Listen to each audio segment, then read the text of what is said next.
So these are strategies that teacher trainers could use to help adult learners overcome barriers related to religious beliefs or religious requirements that might interfere with their academic learning or their academic study.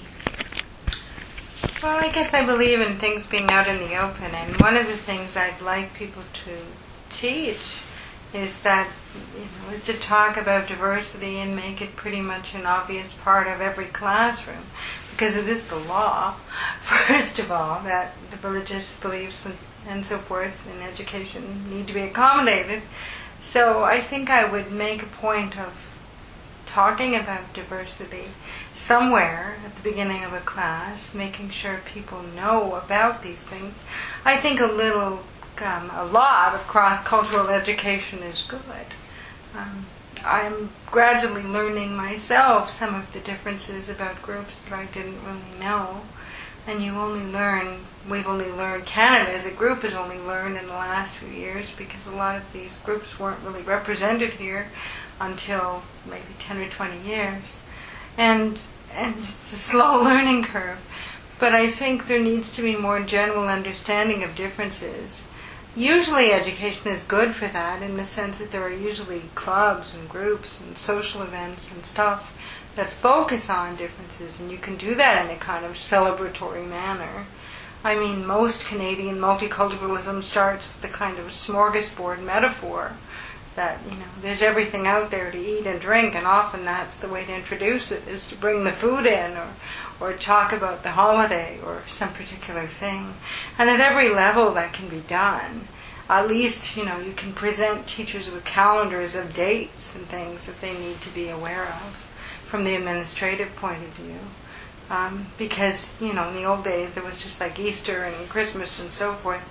But in this area, because we do accommodations for students for a number of things, mostly for disabilities here, because I work with human rights people too, and the equity committees and so forth, there obviously is a need to remember all kinds of religious occasions, because they interfere with exams, or they interfere with tests, or they interfere with people's daily routines, and they have to be accommodated.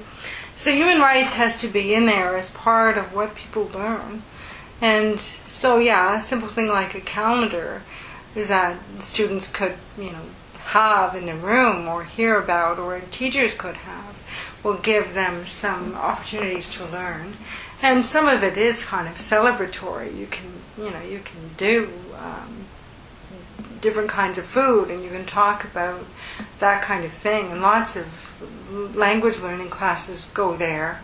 That's the way they'd introduce something. You can't do the language without the culture. They're kind of the same. You need to have an environment that's pretty open and respectful of other cultures. It's hard to achieve, but it's not impossible. And I think it's, at this level, one of the things we have are like, one of the speakeasy things we have is a conversation circle. And often we'd focus on something topical, something in the newspaper, something that people would feel strongly about, and it might relate to a cultural issue or a difference. And those are good for debate or conversation, at least, and get things out in the open.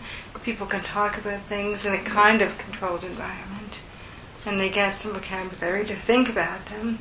I don't want to see people ashamed of having to ask for a particular thing, because it's not like a special privilege. It's a requirement of their religion or a requirement of their disability or what have you. So I really try to encourage people to be as upfront as they can. That's not to say that these things aren't confidential, because you would certainly respect somebody's confidentiality. They don't need to tell everybody about it, but they do maybe need to tell the teacher, and the teacher needs to have enough understanding of some of these things to be able to accommodate it.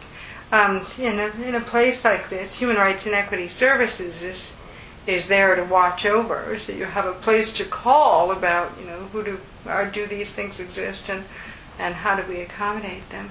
There are prayer spaces here, not much. I gather it's the gym right now. There's talk of the new building that they're building, having a prayer space in it, because that sort of thing doesn't exist as much as it should. There are very few quiet spaces in the university. I get students all the time with problems with distractions, saying there's nowhere to study. And I noticed a poster up near the chaplain's office that was advertising churches nearby during exam period that had wireless, and you could attach to the Wi-Fi in the church and study in the church.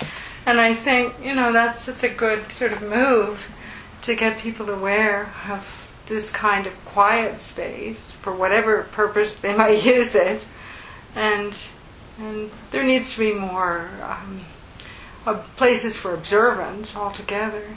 In order to get teachers to think about it, yes, it's just simple things like calendars and discussions and flat-footed, I think, discussions of human rights in almost any discipline that comes into play. Whether you're in an elementary school or in a secondary school or you're in a particular discipline, I think human rights is often a big issue. And now it's more of a legal issue than it was once, but it's definitely behind a lot of what teachers should know. And not necessarily a complication, but something you could celebrate. I don't think it's particularly disruptive. I think the people who schedule exams go through some headaches and trying to accommodate things.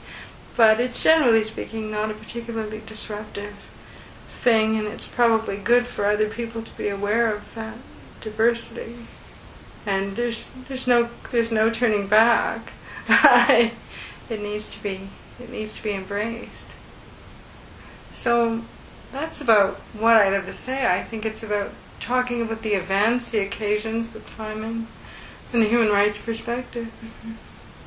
That's great. Thank you. Okay.